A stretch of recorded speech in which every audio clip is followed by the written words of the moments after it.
Good afternoon, everyone. Welcome to the Words for You Overroom. I'm your host, Dr. Beverly, and it is approximately 4:32 p.m. on Sunday. I haven't been with you in a minute, but I want to share something with you. Very interesting. This one is entitled Attempted Murder. About June, I'm almost sure it was June of 2019, I went to the dealership in Newport News where I purchased my vehicle from, and having routine maintenance and and a free car wash.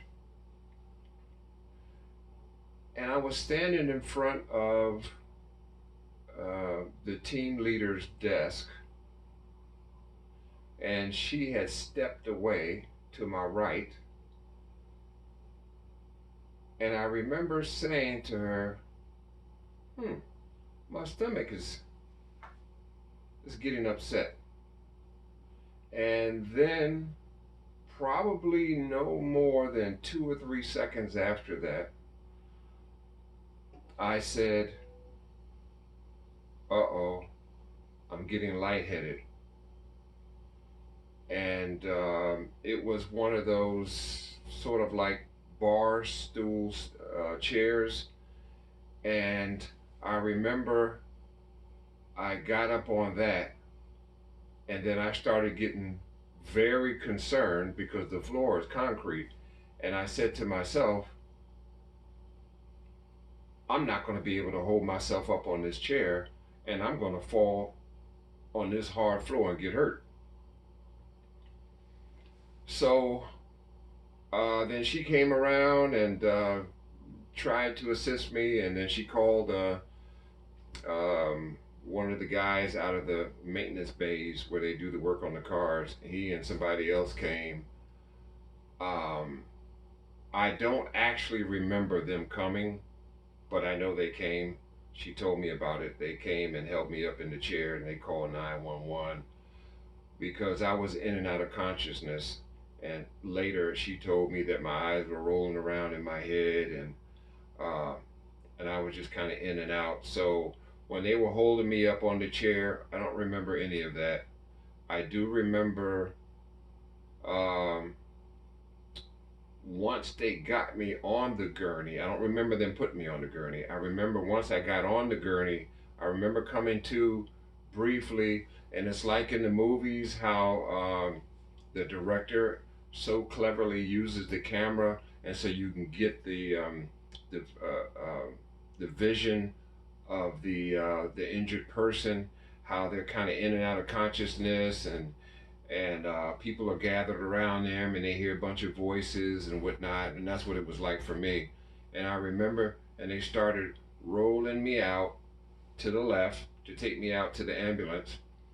I do remember that, but I don't really remember any specific details except people being around and me hearing voices, people talking, not hearing voices like being hallucinations, but I'm talking about the people that were there. Hearing them talking and then rolling me on the gurney, and then I was out again. And I remember coming to, I don't remember them putting me in the back of the ambulance or anything. I do remember being in the ambulance, and one of the EMTs said, he's back. So I was back in the consciousness. And so they did their assessment and asked me all kind of questions. And I don't have a history of seizures. I'm not a cardiovascular patient. Um, no, strokes or anything like that. And with all the testing they did, they couldn't find anything. And I remember the guy sitting to my left and kind of behind me saying, because I told them that I did not want to go to the emergency room, that I was okay. And they tried to call somebody, the only person that I knew for them to call, and they couldn't get that person on the phone. And let's see, they were concerned about me driving home, and I assured them that I was fine. And the guy to the left behind me said, "You might want to check your pants when you go in. I think you crapped yourself." And so when I got out of the ambulance and I was walking back into the Bay Area where you know roll your car in and where the team managers were, I can't even tell you how overwhelmed I was with lonely. Well, I don't know if loneliness is the right word. With feeling that I was all alone because I didn't have anybody. I didn't have anybody to help me or for them to call. Um, and it took everything in me to not start bawling, just crying, because I was so alone. I don't think I've ever felt that alone before. I've been away.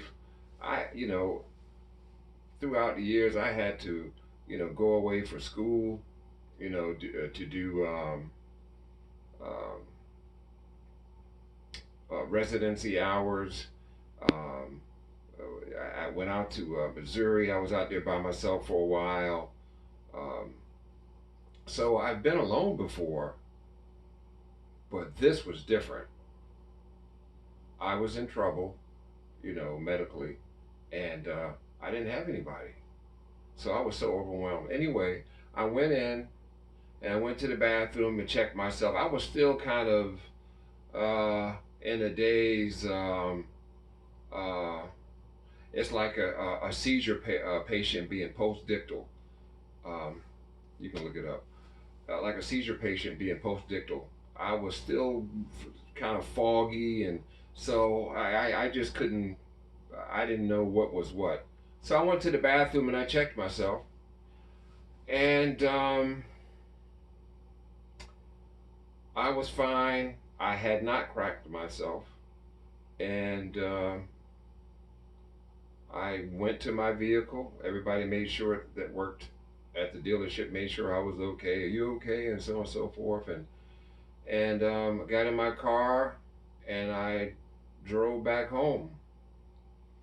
And what I came to realize, it was the enemy trying to take me out, and God would not permit it.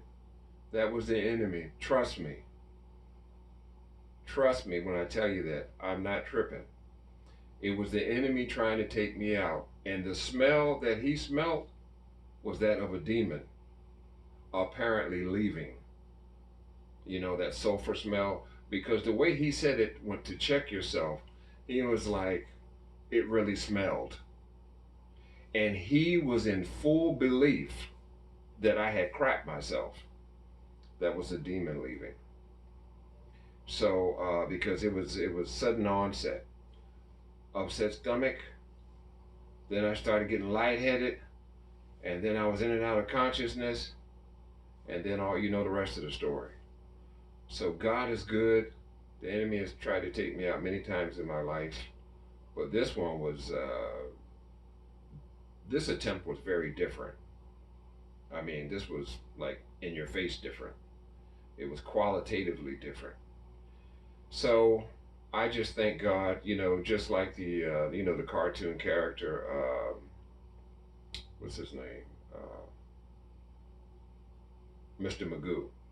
You know, evil or his enemies or people that are against him are always trying to hurt him. He's walking about, going about his daily business, and he's not even aware of the fact that he's in trouble, and somehow he gets saved.